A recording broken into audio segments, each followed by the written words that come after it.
बोलिए प्रेम से कृष्ण भगवान माता राधा सतभामा रुक्मिणी की जय।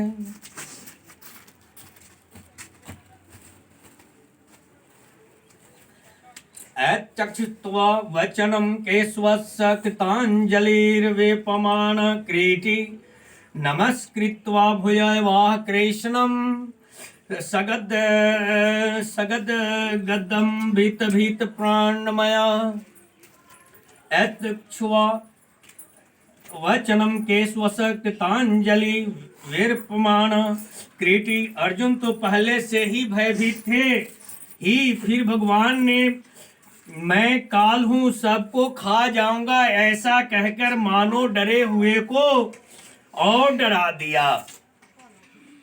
तात्पर्य है कि कालो अस्मि यहाँ से लेकर मया हतास्त्वम जही, यहाँ तक भगवान ने नाश ही नाश की बात बताई है।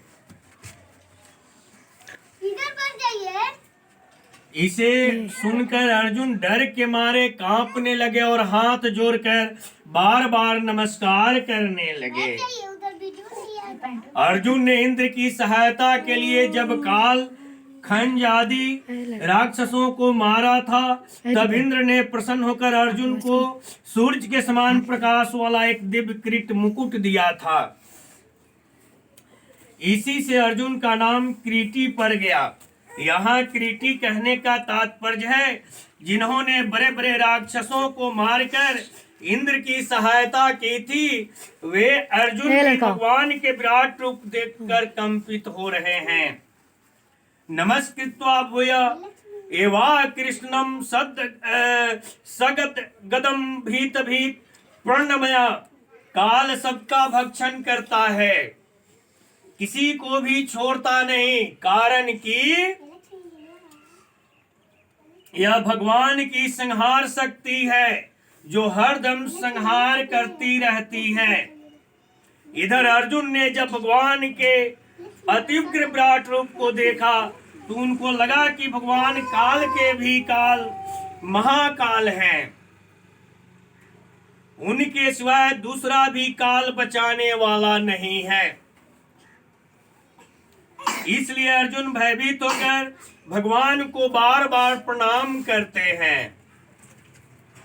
भूया कहने का तात्पर्य है कि पहले 15वें से 31वें श्लोक तक अर्जुन ने भगवान की स्तुति और नमस्कार किया, अब फिर भगवान की स्तुति और नमस्कार करते हैं। हर्ष से भी वाणी गदगद होती है और भय से भी। यहाँ भय का विषय है। अगर अर्जुन बहुत ज्यादा भयभीत होते तो वे बोल ही नहीं सकते, परंतु अर्जुन गदगद वाणी से बोलते हैं। इससे सिद्ध होता है कि वे इतने भयभीत नहीं हैं। बोलिए प्रेम से कृष्ण भगवान माता राधा सतभामा रुक्मिणी की जय। अस्थाने हृति केसा तवा प्रकृत्या जगत प्रहृदस्य तनुरज्यते च रक्षांसि वितानि दिशो द्रवन्ति सर्वे नमस्यन्ति च सिद्धसंगा। संसार में यह देखा जाता है कि जो व्यक्ति अत्यंत भयभीत हो जाता है उससे बोला नहीं जाता। अर्जुन भगवान का तीव्र रूप देखकर अत्यंत भयभीत हो गए थे। फिर उन्होंने इस श्लोक से लेकर 46वें श्लोक तक भगवान की स्तुति कैसे की, इसका समाधान यह है कि यद्यपि अर्जुन भगवान के अत्यंत उग्र विश्वरूप को देखकर भयभीत हो रहे थे, तथापि वे भयभीत होने के साथ साथ हर्षित भी हो रहे थे। जैसा कि अर्जुन ने आगे कहा है, अदृष्ट पूर्वम हर्षितो अस्मि दृष्ट्वा भयेन च प्रव्यथितं मनो में। इससे सिद्ध होता है कि अर्जुन इतने भयभीत नहीं हुए थे जिससे कि वे भगवान की स्तुति भी न कर सके। हृषिकेश इंद्रियों का नाम हृषिक है और उनके इस अर्थात मालिक भगवान हैं। यहाँ इस संबोधन का तात्पर्य है कि आप सबके हृदय में विराजमान रहकर इंद्रिय अंतःकरण आदि को सदा स्फूर्ति देने वाले हैं। तवा प्रकृत्या जगत प्रहर्षते च। संसार से विमुख होकर आपको प्रसन्न करने के लिए भक्त लोग आपके नामों का, गुणों का कीर्तन करते हैं, आपकी लीला के पद गाते हैं, आपके चरित्रों कथन का श्रवण करते हैं, तो इसे संपूर्ण जगत हर्षित होता है। तात्पर्य है कि संसार की तरफ चलने से तो सबको जलन होती है, परस्पर राग द्वेष पैदा होते हैं, पर जो आपके सन्मुख होकर आपका भजन कीर्तन करते हैं उनके द्वारा मात्र जीवों को शांति मिलती है, मात्र जीव प्रसन्न हो जाते हैं। उन जीवों को पता लगे चाहे न लगे, पर ऐसा हर मनुष्य के हृदय में भगवान की भक्ति सुनकर खुशी पैदा होता है। जैसे भगवान अवतार लेते हैं तो संपूर्ण स्थावरम जंगम जड़ चेतन जगत हर्षित हो जाता है, अर्थात वृक्ष लता आदि स्थावर, देवता मनुष्य ऋषि मुनि किन्नर गंधर्व पशु पक्षी आदि जंगम नदी सरोवर आदि जड़ सबके सब प्रसन्न हो जाते हैं। ऐसे ही भगवान के नाम लीला गुण आदि के कीर्तन का सभी पर असर पड़ता है और सभी हर्षित हो जाते हैं। भगवान के नामों और गुणों का कीर्तन करने से जब मनुष्य हर्षित हो जाते हैं, अर्थात उनका मन भगवान में तलीन हो जाता है, तब भगवान की तरफ वृत्ति होने से उनका भगवान में अनुराग प्रेम बढ़ जाता है और हो जाता है। रक्षांसी बितानी दीसो द्रवंती, जितने राक्षस हैं, भूत प्रेत पिशाच हैं, वे सब के सब आपके नामों और गुणों का कीर्तन करने से, आपके चरित्रों का पठन कथन करने से भयभीत होकर भाग जाते हैं। राक्षस भूत प्रेत आदि के भयभीत होकर भाग जाने में भगवान के नाम गुण आदि कारण नहीं है, प्रत्युत उनके अपने खुद के पाप ही कारण हैं। अपने पापों के कारण ही वे पवित्रों में महान पवित्र और मंगलों में महान मंगल स्वरूप भगवान के गुणगान को सह नहीं सकते, और जहाँ गुणगान होता है वहाँ वे टिक नहीं सकते। अगर उनमें से कोई टिक जाता है तो उसका सुधार हो जाता है,